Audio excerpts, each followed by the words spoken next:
Aloha everyone, Frayed Laces here, and today I'm going to walk you through what to expect when you order a bike and you get a bike shipped inside a box. So many more people nowadays are buying bikes online as opposed to buying one directly from your local bike shop. And although you can often get good deals online, what you have to realize is that your bike is not going to come completely assembled as you would get it inside a bike shop. So I'm going to give you just kind of a brief overview today of what you're actually going to see in your bike when you open up the box, what you should touch and what you should look at before you go see your bike mechanic, and what you should probably just leave alone if you want to keep on a good terms with your bike mechanic. So first of all, what's going to happen is you're going to get the frame of your bike, and it will likely have the rear wheel attached as well.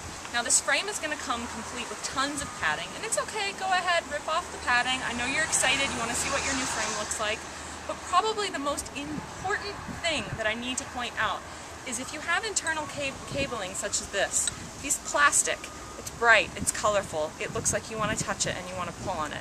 Do not do that. If you touch and remove this cabling, you are going to make your bike mechanic very, very, very angry. They use this to help route the internal cables, so just leave this where it is on your bike. So the second thing I want to point out is that you're going to also get a set of your handlebars, like so. These are going to have all your different cables attached as well. And this is fine, you don't have to really worry about anything falling off of this, so you can feel free to take this out of any packaging if you want to get a good look at that. And the same thing with the seat post, which may or may not have an attached saddle, as you can see here. So these are going to be packaged. You're going to have mainly the handlebars, the seat post, and then your bike frame as well. Now the other really, really, really important thing is that you're going to have a box that looks like this. And inside this box are going to be all of these little components that you see here. And this box is what you're going to be so tempted to rip into and see what's inside. But if you really want to make sure that you don't lose any important parts of your bicycle for your bike mechanic, I would highly recommend that you just leave this box intact and take this with you to your bike mechanic. Because what's inside your box? Well, here's what's inside my box. We have the components for my aero pads on my aero bars. We have some paperwork with the bike. We have a skewer for the front wheel.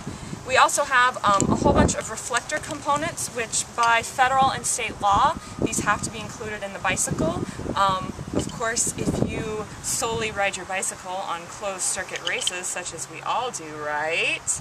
You can feel free to take off your reflectors, as well as the reflectors that come on the wheels of your bicycle as well. And depending on your bike manufacturer, you may or may not have a wheel, a bell, but this is totally up to you. I think I'm going to opt out and not put this bell on my bicycle. So the other parts that you have some small components for your cabling, your brake cabling, and your shifting cabling. Just don't touch this. This is for your bike mechanic. I would leave that alone. You may or may not have some aerodynamic caps for part of your brakes. And then this is simply a spoke protector for your bicycle. Again, optional. Most people I know don't really choose to put this on their bicycle. And then the final thing you're going to have is you're going to have the headset tensioner, and this is a really integral part to the handlebar system of your bike, so you definitely don't want to lose that. And then finally, you're going to have some carbon fiber assembly paste, and this is simply paste that you're going to put on your carbon fiber seat tube before you attach that to your frame. So that's basically the overview of the components that are going to come when you get a bike shipped. The main thing I want to emphasize is please don't lose any components. If you open it up and start getting excited and tearing into everything, you're going to lose really important things that are for your bike mechanic. So if you want to be on the safe side, just leave everything in the box and just take this all into your bike mechanic. So that's kind of the run-through of what to expect when you open a box. And in another video, I'm going to be showing you exactly the process of how you can assemble this bike if you have the mechanic skills to do so. So thank you all, and I hope you guys have a wonderful day. Aloha!